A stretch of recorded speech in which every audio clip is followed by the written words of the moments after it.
Hello, and welcome to another episode of Mountain Standard True Crime. I'm your host, Michelle Carlson. This episode is the audio recording of Kevin Franke's second voluntary police interview. If you haven't yet watched the previous episode, Ruby Franke, Jodi Hildebrandt, and Religious Extremism, I suggest you do watch or listen to it before this episode. Otherwise, this episode may not make total sense.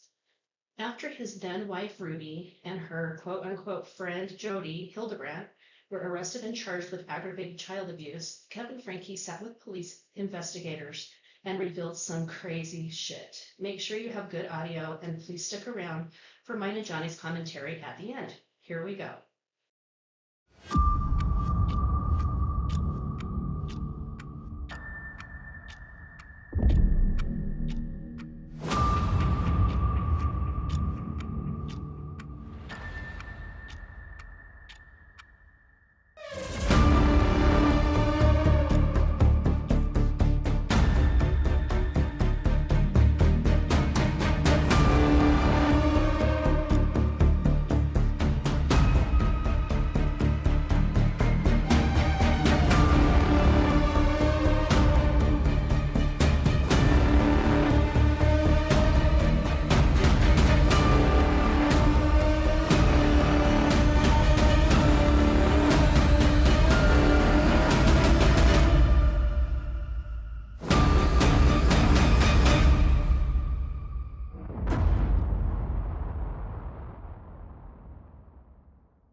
Things got really, it got strange around the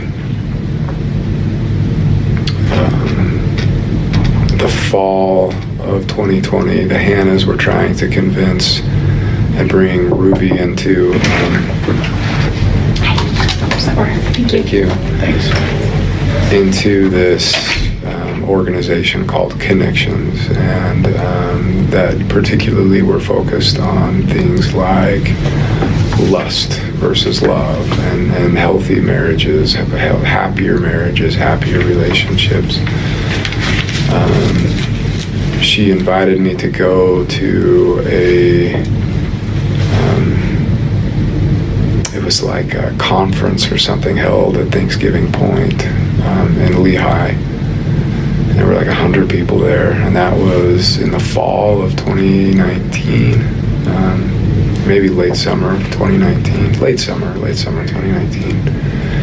And my impression at that time was this is absolute craziness. This is a bunch of man-hating women that are just looking for excuses to tear down their husbands, and I mean that's what it felt like to me when I was in there. But it was confusing because there were people that I respected a lot that were up on the stage with microphones in hand, giving testimonials of how great this was and how it changed their lives and their marriage, and like the Hannahs were among them, and so yeah, it was confusing.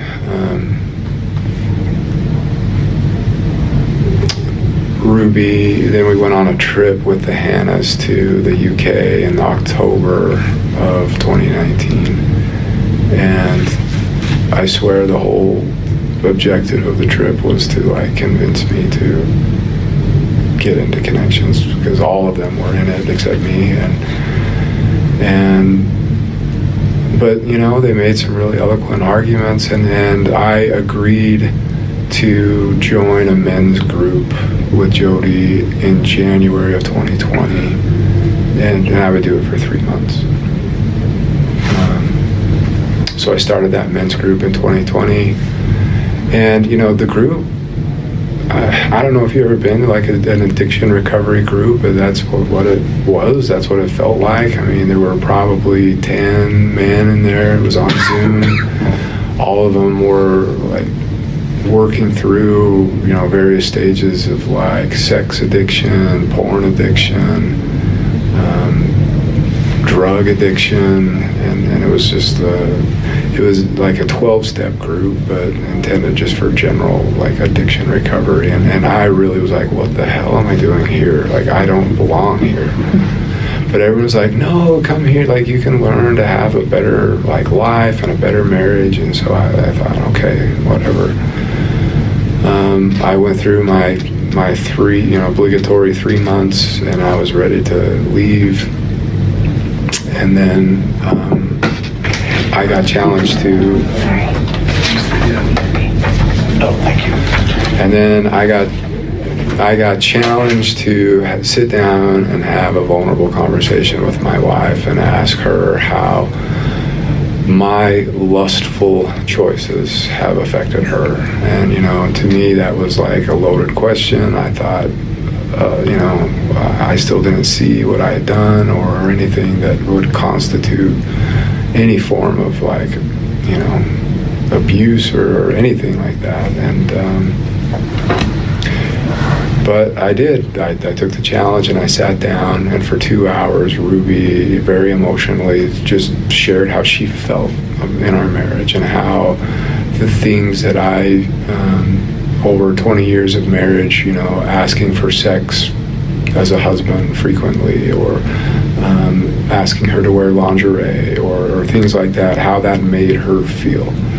And it was really emotional, and it touched me. Like, I didn't realize that she felt so strongly about that she felt so hurt by that. And so I committed that I would really give it a go. And I stayed in the men's group. And so, in that men's group, I met with Jodi every week, with the other men that were in the group. And then it got weird because like our marriage felt like it was getting better and stronger. So this was now, summer and fall of 2020. And in addition to that, there was the whole YouTube cancel thing. I don't know how much you guys are even interested or aware of that, but in May of 2020, some videos that Ruby released on that dealt with Chad just blew up in her face, and it was all over the news, and hundreds of thousands of TikTokers and all this stuff were just piling on and basically burned down like our YouTube channel. And overnight, like, the income went, we lost 90% of the income overnight, and that was hard. Was this like which episode was this? Was this the one where they talked about like the beanbag? Or Mm-hmm. Okay. Yeah, and then they started going back and trying to dig and find, and then they'd find these little nuggets like, oh, look, Eve went to school without a lunch one day, or stuff like that. And, but it was the beanbag video that really set people off. So then they went back from there. Mm-hmm. Okay. So at that time, Ruby was really distraught, and she was looking for support. She was looking for someone who would understand her, who would validate her, and she found that in Jodi.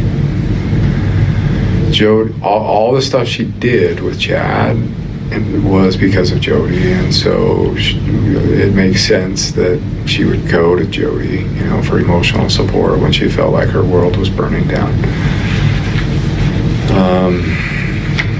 In the meantime, I felt like our marriage was getting stronger. It felt better. Like we didn't fight as much, and even though we were having less sex, it felt more connecting, and it was just. I thought, wow, this is great. Like, this is great, and I was happy to be the guy up on the stage. That started sometime in like late 2020 or the fall of 2020. There would be a conference, and Ruby would say, I thought we were just attending it, but then she'd say, hey, they wanted us to get up and tell our story, and I'm like, oh, okay, sure. And so I get up and just say, like, yeah, I was the guy who said, I think this is a bunch of like, man-hating, women, but it really has made a difference in my marriage, and it really did. Like, I believed it. And so those conferences and stuff, everything continued like that until March of 2021, when after a conference, a connections conference down in St. George, all the inner circle, all the people who were being trained as mental fitness coaches and stuff. So that was Ruby and a bunch of other people and their spouses. We went out to like a dinner afterwards, and that's where Jodi really opened up to the women in a private conversation that she believed she was being tormented and haunted by shadow figures every night, and that was spooky, and I don't know exactly what happened, but the Hannahs do. All I know is at some point within a couple days of that, in that month of March, the Hannahs drove down from Mapleton and picked Jodi up and brought her back to their home in Mapleton, and she lived for 6 weeks in that home in Mapleton.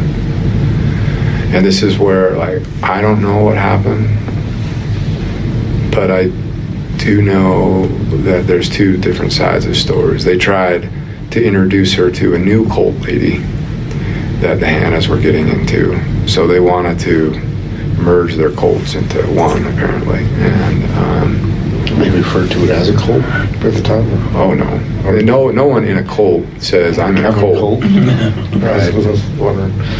But from your perspective, it looks like two cult leaders merging together. From where I stand now, absolutely. Yeah. According to Jodi, she was held against her will for 6 weeks and was kidnapped, and she escaped and got out. According to the Hannahs, after 6 weeks of Jodi stabbing herself with forks and knives, cutting herself, and wanting to commit suicide and trying to seduce the husband of the family, they kicked her out. I don't know what's the truth. Maybe a little bit of both, I don't know. But the point is, somewhere around mid-April, Jodi was back in her home in Ivins, and she was a hot mess. And she reached out to Ruby for help. And Ruby was always jealous of the Hannahs, that they had a better relationship with Jodi than she did. Ruby, and this is goes back to her childhood. She wanted to be the best friend. She wanted to be the most liked. She wanted to be the one that everybody knew. And so it hurt her that she felt like she was being excluded from what was going on at the Hannahs' house. And then she'd say, why so many secrets? And the Hannahs would say, it's not secret, it's sacred. And when the time's right, you can know too,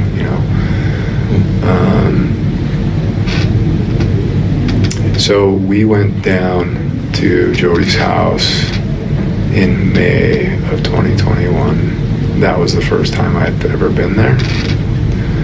And it blew my mind, as I'm sure you have walked in there and gone, how does a therapist look like this?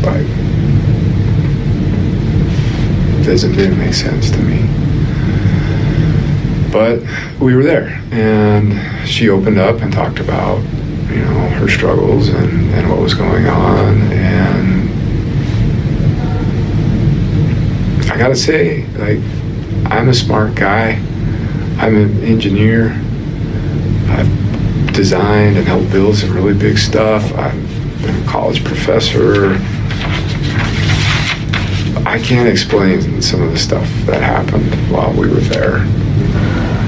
Like crashes in the basement while we were talking upstairs, and plates in the kitchen just flying off by themselves, full speed, smashing on the wall and falling to the floor by themselves.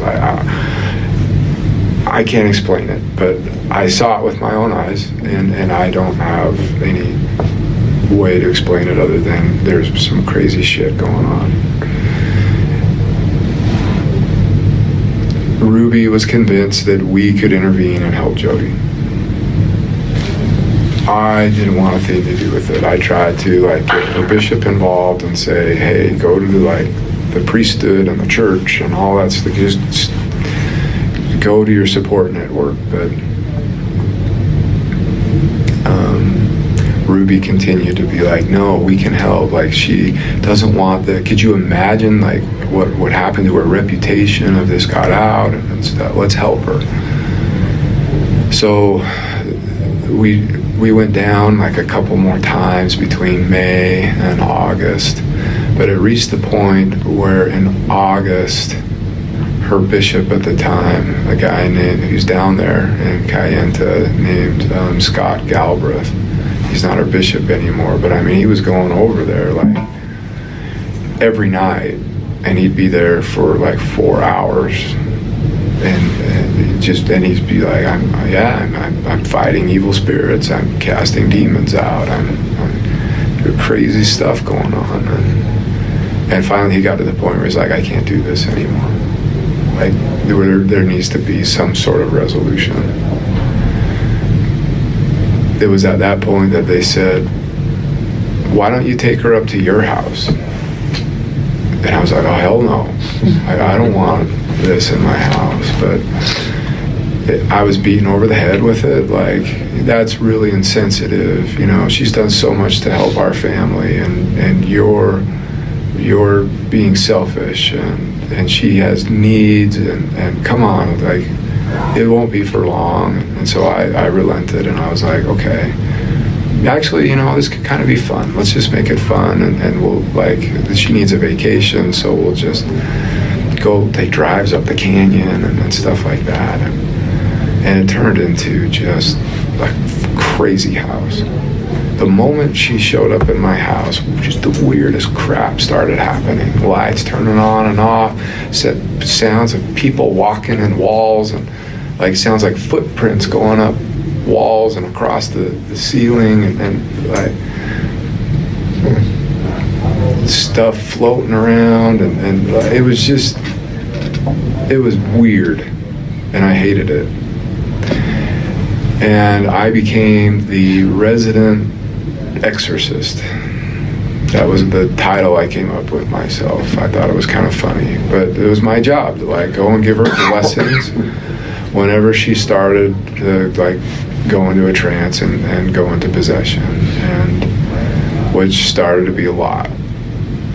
And Ruby would go up and check on her. It started like every 4 hours at night, and then it moved every 2 hours at night, then it moved every hour at night, and then at some point Ruby said, you know what, I'm just going to start sleeping in there, and if I need you, I'll come down and get you. I'm like, that's kind of weird, but okay. And that was that. They started sleeping in the same bed, and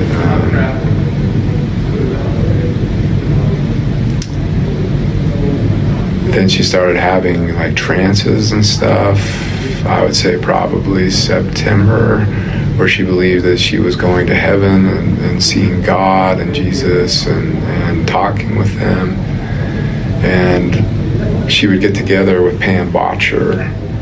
Ruby, Pam, and Jodi would get together and do these interventions. That's what they called them. And so they'd just go up and lock themselves in a room for 4 or 5 hours, and then they'd come out and they'd all just be on cloud nine, and Ruby would share with me like she had this amazing vision, and I wrote it and recorded it all down, and we have a work to do from God, and you're part of it, and the bishop's part of it, and we're all part of bringing all this stuff to the world. And so it was, and it continued like that until I wanted to move on with life. And I would call it dragging my heels, so that was around October. And Jodi flipped out because during one intervention, Chad was in the backyard with a bunch of friends, and it was my job to keep all the kids contained in the basement watching movies or playing video games. And I took the dog on a walk, and I thought they were done, but they weren't done. And Chad had all his high school friends over in the backyard. Jodi flipped out. She was ready to come back to Ivan's on her own that night, and Ruby and Pam talked her into staying. But that was the first night where Ruby said, I want a separation from you. And it was an in-home separation. And so it was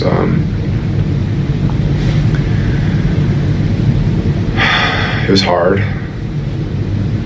Basically, there were all these rules now placed on me. Like, I could leave when I wanted, but I couldn't come back until Ruby gave me permission. I couldn't come into the kitchen to eat until Ruby gave me permission. And the upstairs where Jodi roamed was completely off limits. I couldn't go upstairs anymore in my own house. And there would be, Ruby would dictate all of the terms of how our interactions would be, when we would talk, and that was hard. And it was during that time that I really became, I would say, dependent upon Ruby. Like, if she said a kind word to me, like, my whole day was made, right? And so that separation continued all the way up until the holidays, maybe the last week of December, first week of January. And then Ruby ended that separation. Jodi went home the second week of January. But by that time, like, Ruby, Pam, and Jodi were completely determined to do this work that they felt God had for them. And I thought it was crazy. Like, I thought it was just batshit crazy. Like, Ruby, you have a reputation. You have a multi-million-dollar business. You have a brand, and you are just giving it away. She wanted to legally, like, work with Jodi's attorney to basically give Jodi 8 passengers and become an employee of Connections. So basically, the contract was Ruby gives Jodi everything, and Ruby gets nothing in return. Our manager, our YouTube manager at the time, was like, red flags. Like, I don't know how to tell you, she is scamming you. Ruby fired him. And I was like, I believe our manager, I think he's right. And Ruby started threatening me with another separation. And just like, this isn't about money, this is about doing God's work. And so we continued in that dynamic for the next 6 or 7 months until she went on a trip with Jodi and Pam down to Arizona.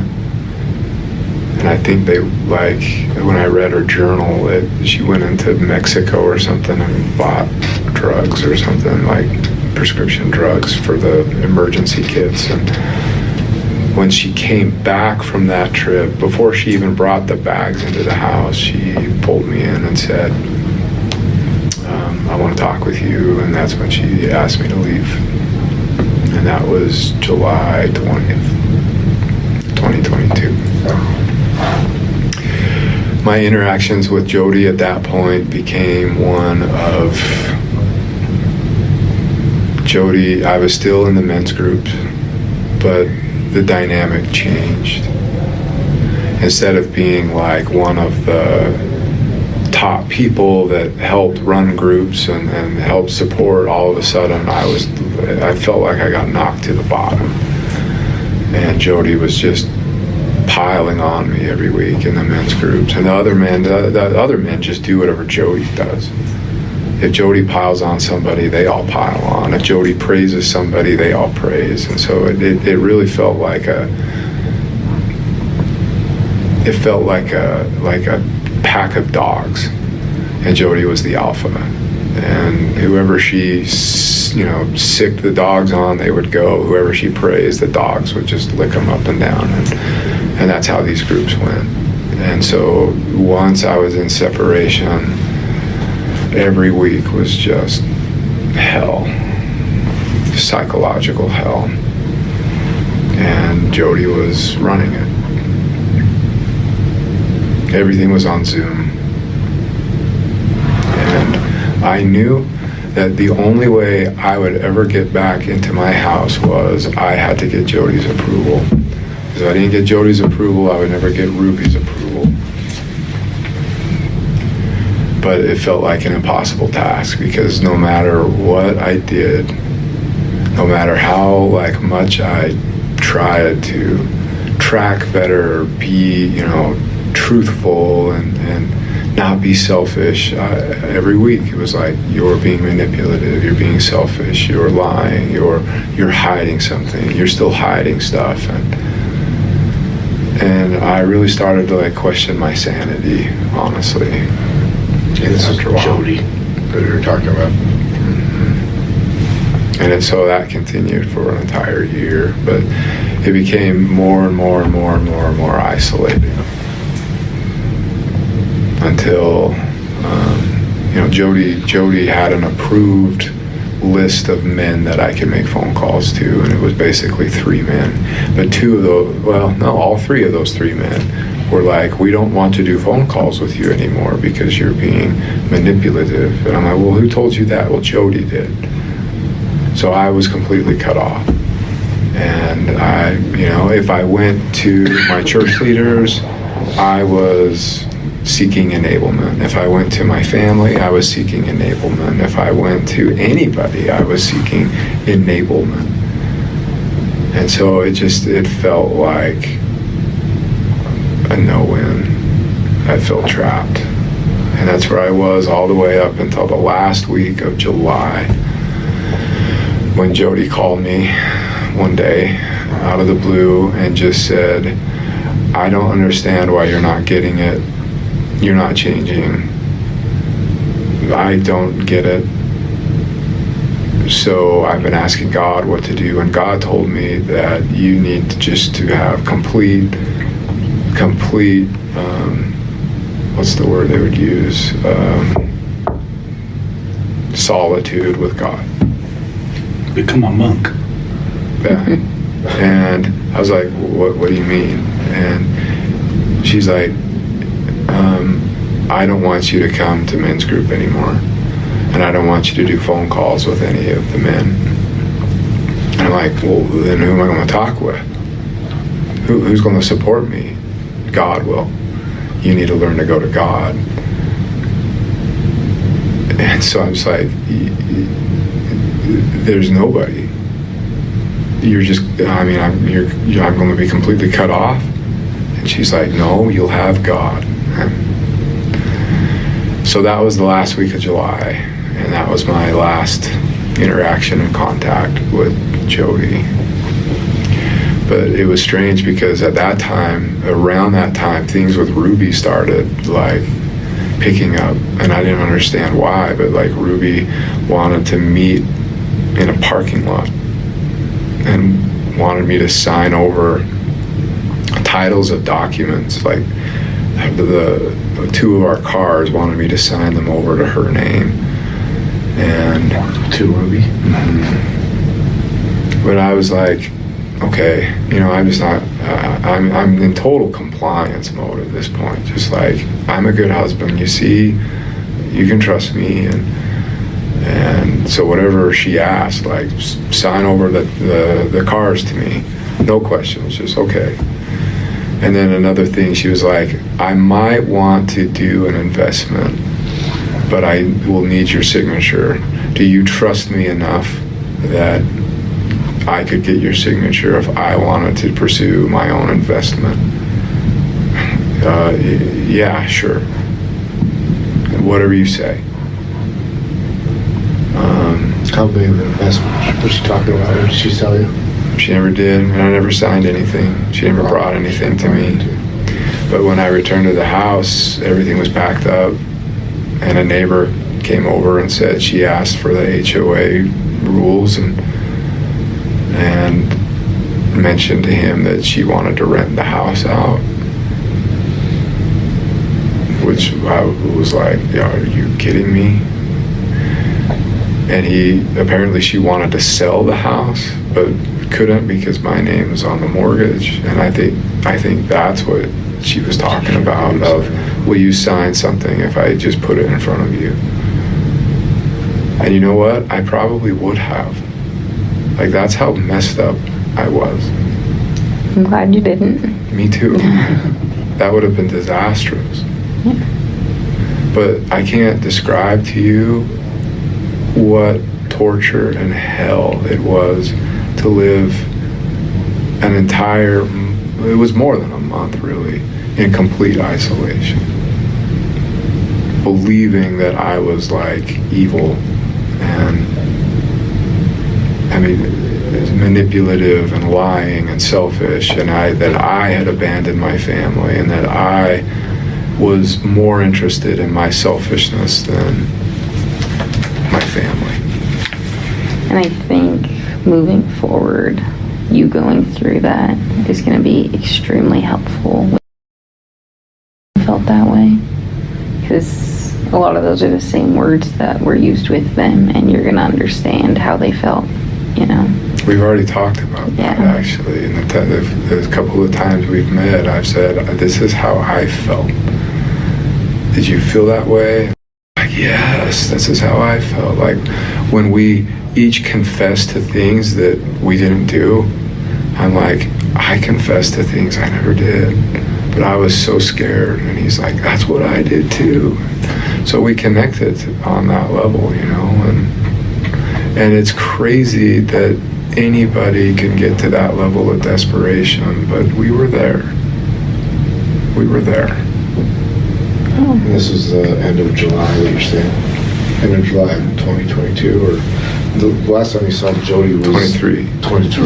Okay. The last communication I had with Jodi was the last week of July. It might have been like the first couple days of August, but just that. Just shortly before we made contact with you. Yeah. Or you made contact with us. A month before. Yeah. Okay. So for that whole month, my life was literally wake up, exercise, go to work, pretend everything's okay, come home, do connections like workbooks and read scriptures and try to strip selfishness out of my life. Like, go to bed, wake up, repeat every day, boom, boom, boom, boom, boom. I mean, I was so upside down. And my plan was in 6 months, I get to reach back out to Jodi again, and she'll let me back in the group, and then I can prove. Oh, I don't know if I heard a door knock, but it's I don't know if I did too. Might be your kids. might be. Oh, And we can, has it been an hour? Almost. I told you it wouldn't take an hour. It's gonna take a couple minutes. I'm sorry. and we're good too if you need to head out. That was seriously, I guess we just wanted, yeah. the only questions I would have, and just going back, you said that she was having like these visions of like were you ever privy enough to understand or be told what those visions were? A couple of them. What were the two that should we tell you about? So, like, one of them, she was walking along the beach with Jesus, and Jesus challenged her to go walk on the water, and it was a whole lesson on walking on the water. Another, she would walk with Heavenly Father and Heavenly Mother, and she learned about, she had a pet lion in heaven named Charles. I don't know why I never forgot that name, but it was like this massive lion, and she got to ride the lion and learned that, you know, all about who she was and this pet lion and all. There was another one where there was a lot of satanic ones where when she would go into possession mode, she would talk in like different voices. It was really creepy. But the voices would say, "She's ours. We're not letting go. She is Satan's bride. She's mine. I'm going to marry her." You know, so if she was faking it, she believed that she was trying to, or Satan wanted her as her bride. So then you said, just clarifying, so the last time you saw the kids was when you separated that in July, is that what I'm thinking? Of 2022. Do you have any questions for us? No, I'm just really interested in the pen papers. Like, for my own curiosity, I want to know what was going on in all of those little interventions. And I'll look back through the photos because, like I said, we documented everything in the home, whether we took it or if we didn't. And then I'll reach out to Mr. Kester and let you know. So I have But- a couple of observations when you're done. Yeah, go for it.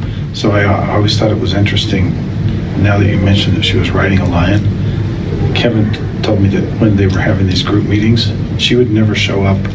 She would show up on the WebEx, but in place of her person would just be this X for the connection. So it's like this Wizard of Oz thing going on.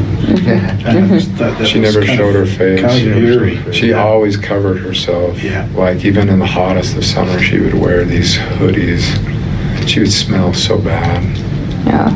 She would never bathe, but she was trying to hide her arms and stuff because apparently Ruby told me they were just like mutilated. And So the other thing that I think it's important for them to know is during that whole time when you were out, you only had communication with Ruby maybe 3 or 4 times. But Yeah. that each time, or at least on some of the occasions you spoke to her, she's telling you that everything's blissful, we're doing well, you know, everything's so much better without you. And, oh, that would be communicated to me by Jodi every week, okay. and the men's groups too. And it was just like, you're abandoning your family. And it always hurt so bad because it's like, I want to be with my family so bad. What do you mean I'm abandoning them? If you wanted to be with your family, you would change. You would stop being selfish. But you keep being selfish, so you want it. And it was just felt like, well, how do I stop wanting it then? It's like, then you must change. Well, how do I change? Well, you gotta want it. Well, what? You know, so how do I want it? You gotta change. It's this like Perpetual cycle. yeah, there's no, I tried to find my way into that cycle, and it felt like, have you ever had a dream where there's like a problem you're trying to solve but you can't solve it, and how frustrating you feel? That's what my life felt like. And as I'm looking back and I'm realizing there was no solution. There was, you either had Jodi's approval or you didn't. I wasn't doing anything different than the other men in the group. But they got her approval, so they were praised and they were repenting and they were doing everything right. I, on the other hand, was manipulative and selfish and enabling and all blah, blah, blah, blah, blah. And she became like the arbiter of truth, the arbiter of forgiveness, God's own mouthpiece, and it was just messed up. Well, I'm glad that you're seeing Realizing that. clearly, you know, Coming out of and the kind of fog. came out of it. Yeah. So, Yeah. One last discussion. So in the home, when the warrant was issued, there was a bag with $85,000 cash in Yes. it. And I understand her lawyer, Ruby's lawyer, has all that. I'm not. Which home are we talking about? Ivan. In This Ivans? is Ivan's home. We don't know. The money was left where it was left. We didn't take Yeah. it. We didn't keep it with us. The house was secured when we left. We're assuming that Lamar Windward Yeah, was he able has to it. retrieve it. But I couldn't tell you Yeah. one or the other. So here's kind of the issue. that money, she cleaned out their bank accounts. The kids' savings accounts. Yeah, and yours too, your joint account. Yeah. And that's where that money came from. Mm-hmm. So I don't know if you can have, or if I need to have a discussion with the county attorney. Kevin would kind of like his kids' money back. Yeah, so it would be civilly, so I would go address that. Talk to Lamar. See what those funds are being used for. I don't think he wants to give them up. And I wouldn't either if I were him. Yeah. I think he's using it for attorney fees. Yeah. I don't know if the county attorney is going to be able to separate that out. So the judge has already separated it out.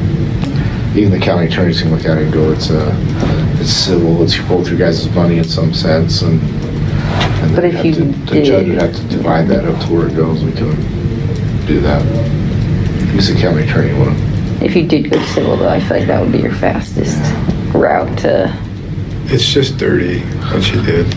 Yeah. She stole money. She stole money from my 18-year-old son out there. Yeah. And it's wrong. Well, the other thing that you didn't, that I don't know, I mean, there's a lot there, but I think they need to know that while Jodi was living in your home, she was also purportedly giving therapy to Chad, and Chad was paying her. And he's like, what, At that time, 15, we were 16? paying her. Oh, okay. It wasn't until Chad moved out that part of his therapy was he needed to pay for his own therapy. So at age 17, he was paying her $900 a month to get brainwashed. Dad at 17? He did. What was he doing for work? He worked he's a lifeguard, basically. Okay. Lifeguard supervisor at two different rec centers. Yeah. So it was like the majority of his check was going to Jodi. He was paying her more than he's paying rent, wasn't he? So 3 times as much. that's crazy. I mean, obviously, you've seen her house, and what she has, she's making. There's a lot of money going around. Maybe there's a lot of money. I don't know if we can. Sorry, I've been a little sick. I'm not sure if we know where that money came from or where it went. Like, it doesn't seem like she's had an income within the past little bit. So, Were her book sales? I can't imagine. I can't imagine they were. But, anyway, I need to get my kids. Yeah, we'll definitely let you go. And thank you so much for your time. I appreciate I it. want to cooperate though in anything related to Jodi and Pam. And if I can help. We appreciate we'll that. reach out to your attorney if that's okay. If we have any other questions, maybe we can do it over the phone or something. We'll have to meet in person. We can get some clarification. Hey, so welcome. We just wanted to share our thoughts on this wackadoodle interview with Kevin Franke. So the second time I listened through it all the way was earlier today, and I made some notes that I just kind of wanted to, some of my talking points. So I find it blows my mind that Kevin went down to Jodi's house, he said in May of 2021 for the first time, and there were dishes and stuff flying around by themselves, and that he was hearing crashes in the basement. Like, did she have somebody else tied up in that basement while he was there visiting? We know that they used to hide the kids away when people would come to visit, so that's kind of one of my thoughts. And so then he says, not only were dishes flying around in Jodi's house, which she was being treated by her bishop for. The bishop was kind of trying to, get the demons out of her and whatever, and he finally gave up on her. And so then she ends up eventually moving up into Kevin and Ruby's house, and when she's in their house, the lights are turning on and off. They can hear footsteps. There's flying items in the house. And Kevin kind of laughs, and he says that he became the resident exorcist, and that Jodi eventually was possessed. It started out that she would be possessed at night, during the night, like every 4 hours, and then every 2 hours, and then every hour. And so then Ruby started going and sleeping in the same bed as Jodi. Like, what?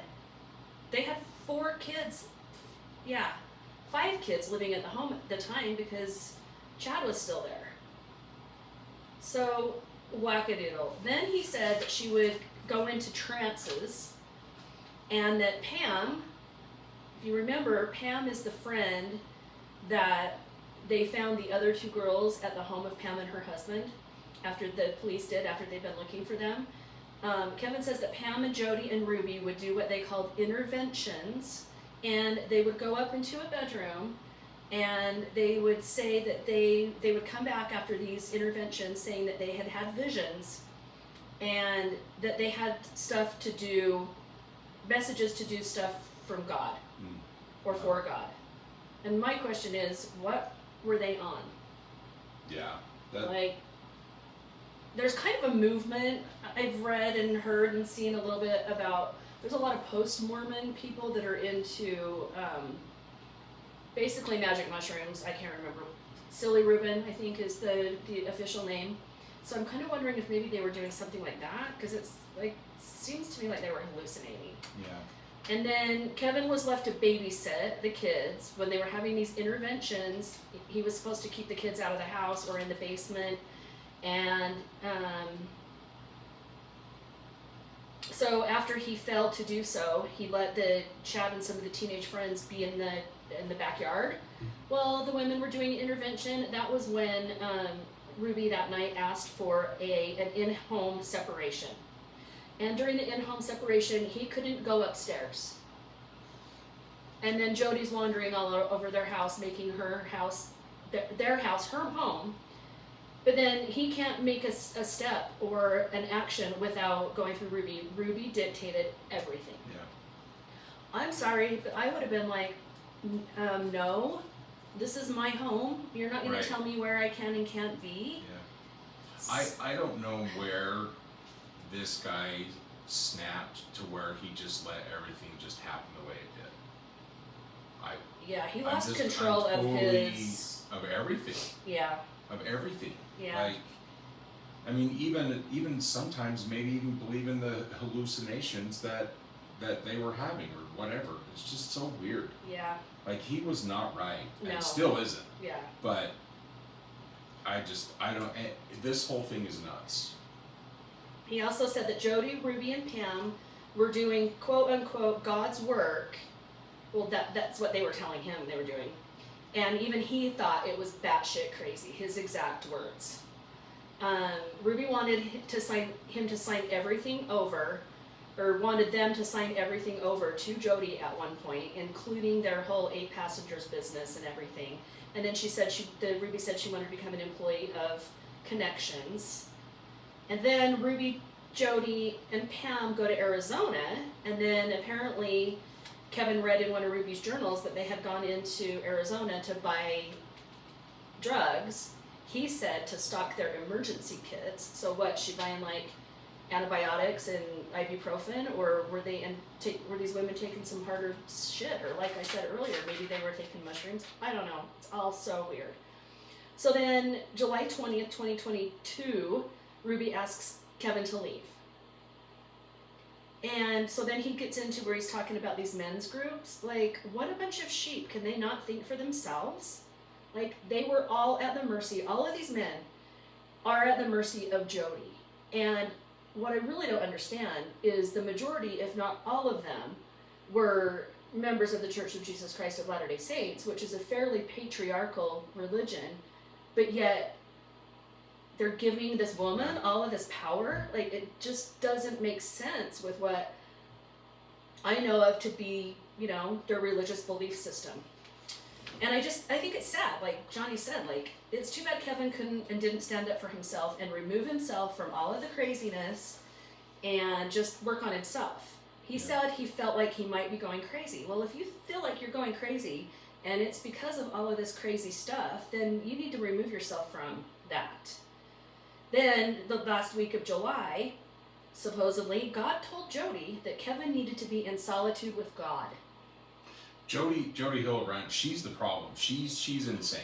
She's a snake. She's manipulative. Jodi Hildebrandt is the reason why all of this went down.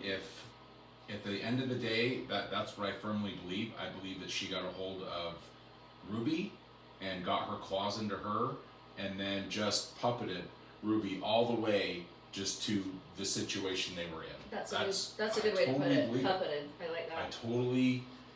That lady is, and we've seen stories of other victims. Yeah. Of Jodi Hildebrandt. Yeah. They are victims. Where she destroyed their marriages. She absolutely, but she got a hold of this special instance.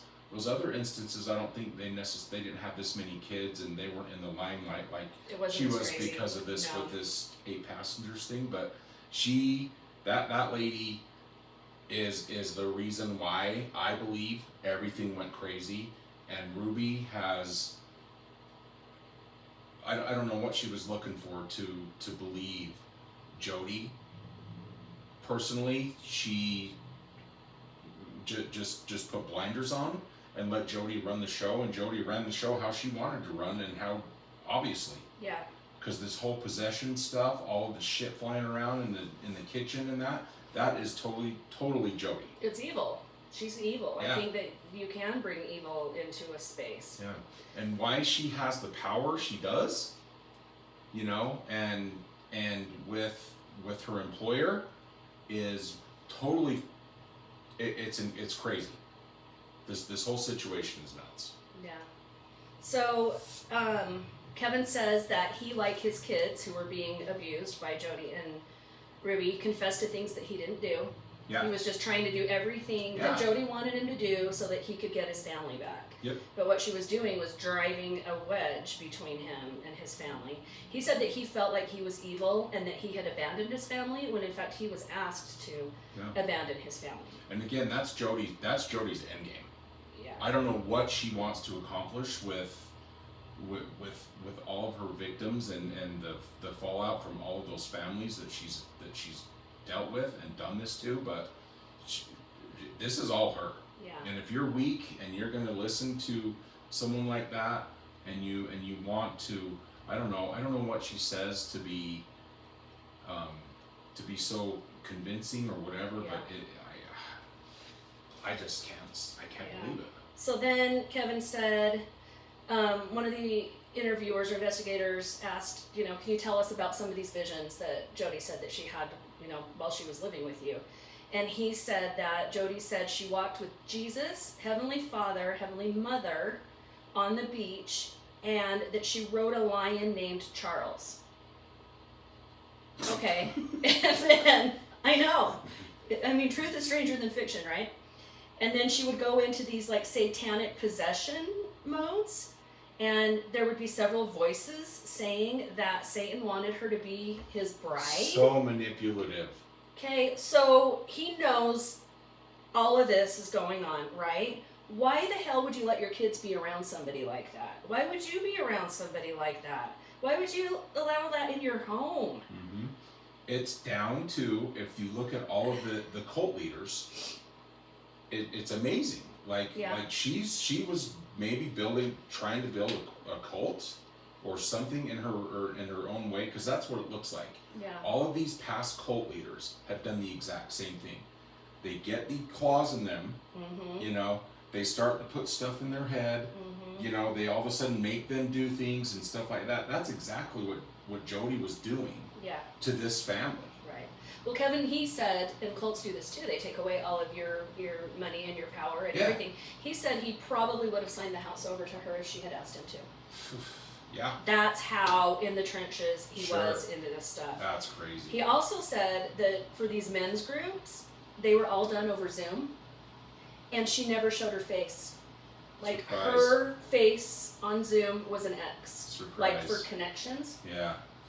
And, all of these, he said that whatever angle Jodi, told these men about someone else, that's what they would do. If she told these men that Kevin wasn't living up to what he was supposed to be doing and he was straying from the plan or whatever, then they would all treat Kevin like shit, because they all needed her praise and her approval. It's crazy. Grown men letting this woman dictate how they live their lives and then treating other people according to how she thinks they should be treated.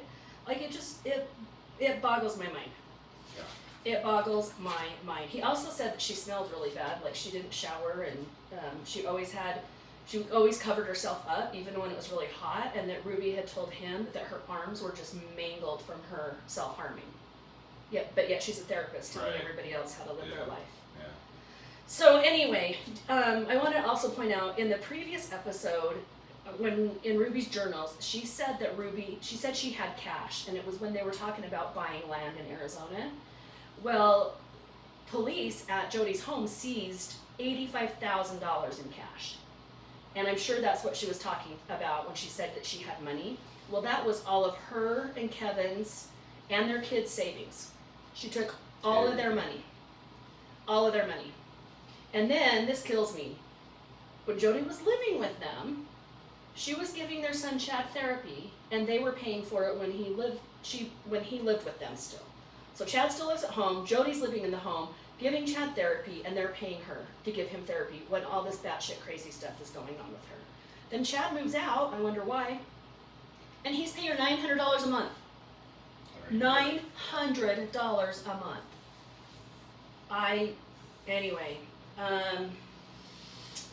Yeah. Crazy. So, 2 more things. Kevin mentioned that there's a whole other set of like diaries or journals that Ruby called the pen papers that she didn't want anyone to see. Like if that ever got out, it would, she would not have left them in a place where people could just discover them like she did her journals. So, with all of the crazy, horrible stuff that was in the journals that she left to be discovered, what is in these pen papers? That would be. Right, Kevin really wants to know. Freaky read. I really want to know. And then this Pam woman. Who's Pam? Pam's the friend where they found the daughters at her house, Oh, and then that's right. she's doing these Yeah, interventions Pam. with these women, and they're taking drugs, and it sounds to me like, and whatever. Yeah, Pam. Like, I hope eventually maybe something happens to her. Maybe she cooperated and she won't be charged with anything. But she knew a lot about what was going on, and she didn't protect those children. She had to. I think that's sick and wrong. Anyway, if you have comments on this case, we would love to hear them. We would love to hear them. So, for now, please always be aware of your surroundings, pay attention to what's going on in your neighborhoods, and stay safe always. Until next time, bye. Bye.